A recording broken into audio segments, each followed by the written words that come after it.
Então, com a palavra, o senhor Sérgio Domingos, defensor público da Vara da Infância e da Juventude do Distrito Federal, para usar da palavra por até 10 minutos.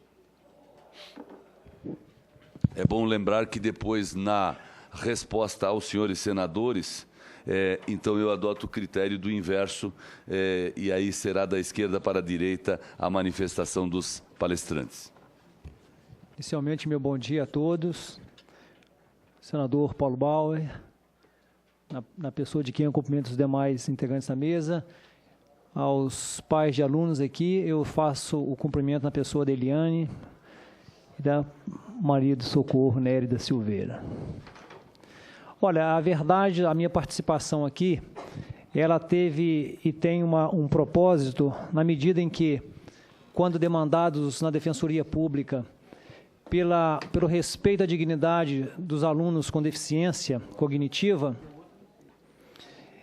e nós encontramos um óbice jurídico que, a meu juízo, inicialmente, não tinha razão de ser. A interpretação do artigo 208, inciso 3º, em que se fazia uma interpretação extremamente restritiva, delimitando que, aos 18 anos, efetivamente se cumpria ou se extinguia a possibilidade de as pessoas continuarem no ensino público.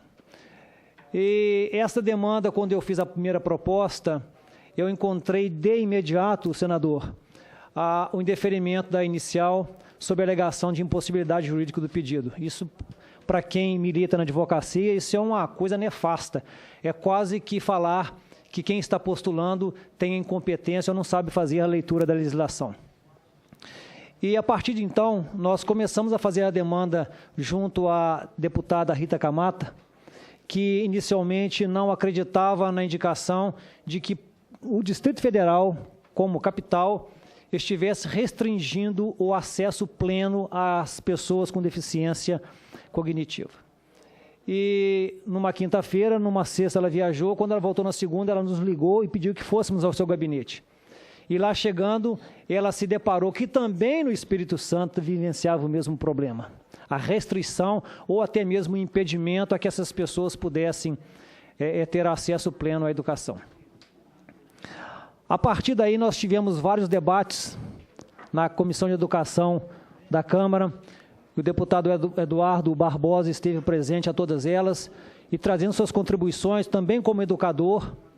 Questionávamos à época que não era a intenção do constituinte originário fazer essa restrição que nós fazíamos quando da leitura do dispositivo constitucional. E o também deputado Paulo Delgado vinha na mesma linha de trabalho, sustentando que nós não deveríamos fazer essa restrição, porque não era esta a interpretação dos constituintes. E pela primeira vez eu tive a oportunidade de ver uma interpretação histórica, feita pelos próprios constituintes da época. E o Paulo Delgado estava um tanto quanto cético ainda da necessidade de se fazer esta alteração no texto constitucional. E, para surpresa nossa, quando da elaboração do seu parecer, um parecer bem denso, bem formatado por argumentos, ele conseguiu entender da necessidade de que haveria, sim, a necessidade de se fazer alteração nesse texto constitucional.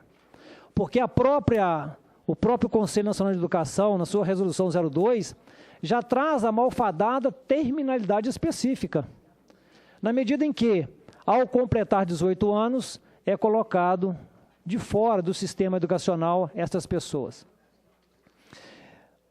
Olha, parece algo abstrato falar nessa situação, mas a todo final de ano nós passamos pelas agruras das demandas, porque os pais começam a ser instigados a que os filhos não terão a renovação de suas matrículas no ano subsequente. E aqueles pais que se aventuram a discutir, a enfrentar as escolas, são, de certa forma, repelidos, constrangidos, haja vista serem pessoas humildes, não é? E são colocados fora do sistema. Na verdade, senhores, nós estamos enfrentando um problema do não respeito à dignidade humana, do não respeito aos direitos fundamentais a que todas as pessoas têm à educação. O que nós temos que passar a enxergar é que a idade não pode ser cronológica, ela tem que ser cognitiva. E também não posso conceber que, ao final, aos 18 anos, eu faça uma pseudo-inclusão, levar esses jovens para a EJA, que é a educação de jovens e adultos. Porque isso não é inclusão, isso é exclusão do sistema educacional. E há aqueles que se insurgem, não é? Os filhos são até admitidos nas escolas, mas às vezes fazem o contraturno, né? Se estudavam de manhã, passam para a tarde, ou seja, alteram todo o contexto em que eles estavam inseridos, e isso causa uma certa dificuldade, tanto para a família quanto para os jovens. Se nós observarmos a Convenção Internacional, se nós observarmos o próprio texto constitucional, não há qualquer restrição a que esses jovens continuem tendo o pleno acesso à educação. Mas, lamentavelmente, aquelas pessoas que deveriam admitir e entender a necessidade dessa educação especial, restringem sistematicamente a possibilidade desses jovens.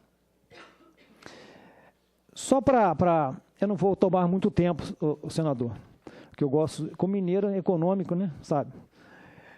Se nós observarmos no parecer do deputado Paulo Delgado, ele traz uma pesquisa da FIPE, que lá, ali a gente fica perplexo. A grande discriminação que é feita em relação a esses alunos parte dos professores e dos diretores de escola, porque eles não querem receber esses alunos, porque entendem eles que é mais um trabalho, é mais uma complexidade, existe a demanda de mais profissionais, e sob a alegação de que não contam com profissionais especializados, optam pela exclusão natural. Convidam os pais, fazem reunião com os pais, indicam que o filho não está representando, não está tendo nenhum ganho intelectual. Em razão disso, por que não deixar em casa? Por que não diminuir a vinda à escola? Ou seja, leva a que a família acabe também desanimando com relação a esta possibilidade na educação. São essas considerações que eu tenho a fazer no campo jurídico para permitir que as pessoas que estão mais afetas, que estão sofrendo com esse problema, tenham a oportunidade também de fazer as suas considerações. Muito obrigado. Agradecendo a manifestação do Dr. Sérgio Domingos, passamos agora a palavra ao senhor Erivaldo Fernandes Neto, conselheiro do Conselho Nacional dos Direitos da Pessoa com Deficiência, CONADE, por até 10 minutos. Okay. Bom dia a todos. Quero cumprimentar em especial os componentes da mesa e parabenizar a comissão pela convocação dessa audiência. De grande importância nesse momento de discussão do Plano Nacional de Educação. E dentro do CONADE, a educação especial está em pauta, dentro da Comissão de Políticas Públicas, da qual eu faço parte, e também o conselheiro Joirã, que está aqui presente representando o MEC. E temos analisado vários documentos, pesquisas técnicas e propostas, posições contrapostas, com o intuito de podermos construir um parecer com consensos, né, entre os posicionamentos diferentes. Então, o CONADE hoje ele não tem uma posição firmada a respeito do papel da educação especial na política de educação do Brasil. Porém, aqui eu gostaria de fazer algumas referências a pontos dos quais eu tenho visto nas discussões que tenho participado. Fazendo um breve histórico do que gerou esse debate no Brasil, o debate surge a partir da política de educação inclusiva do MEC 2008, em que ressignifica o papel das escolas especiais como atendimento educacional especializado, onde a pessoa com deficiência é colocada no contraturno da escola regular, por algumas horas e alguns dias, não sendo um atendimento integral especializado. Então, isso significa que as escolas especiais deixaram de ser escolas para prestar um apoio especializado à pessoa com deficiência em alguns dias da semana em contraturno da escola.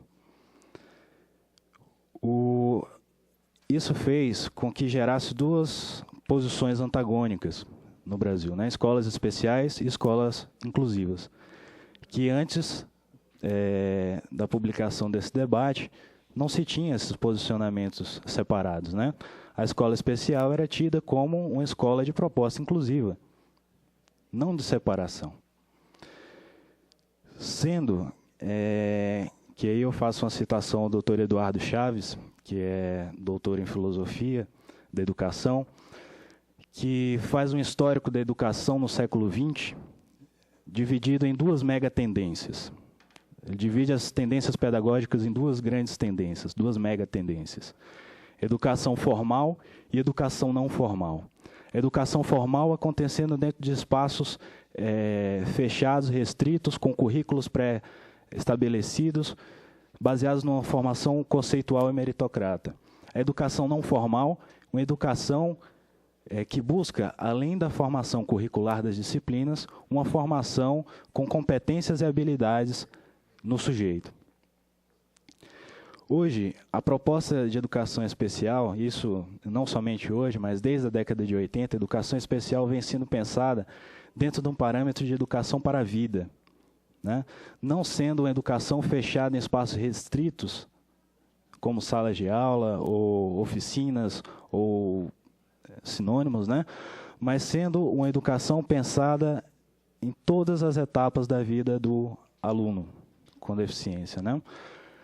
Sendo uma educação nos primeiros estímulos cognitivos, nos primeiros anos de vida, posteriormente educação fundamental, depois educação para o trabalho, depois a educação para a atualização profissional e depois o apoio à educação na velhice, né, para a pessoa com deficiência aprender a lidar com as afetações que a deficiência causa na velhice, né? Então, é também uma preocupação nos fóruns que eu tenho ido, dos pais e dos pais profissionais, que essa educação seja tida como uma educação para a vida, ensinando o aluno a ter uma autogestão e ser um autodefensor de si mesmo.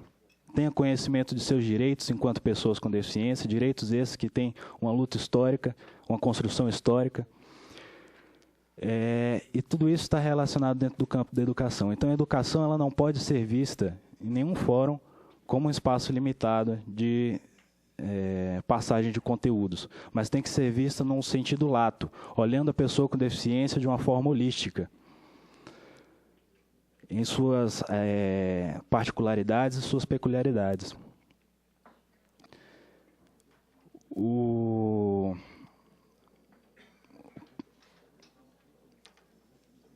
Os posicionamentos que nós temos tido por parte da Secretaria de Educação, por parte do próprio Ministério da Educação, partem do princípio de que a matrícula dupla prevista na Política de Educação Inclusiva 2008 é no sentido de acabar com a separação entre escola especial e escola inclusiva e garantir a presença da pessoa com deficiência nas duas instituições.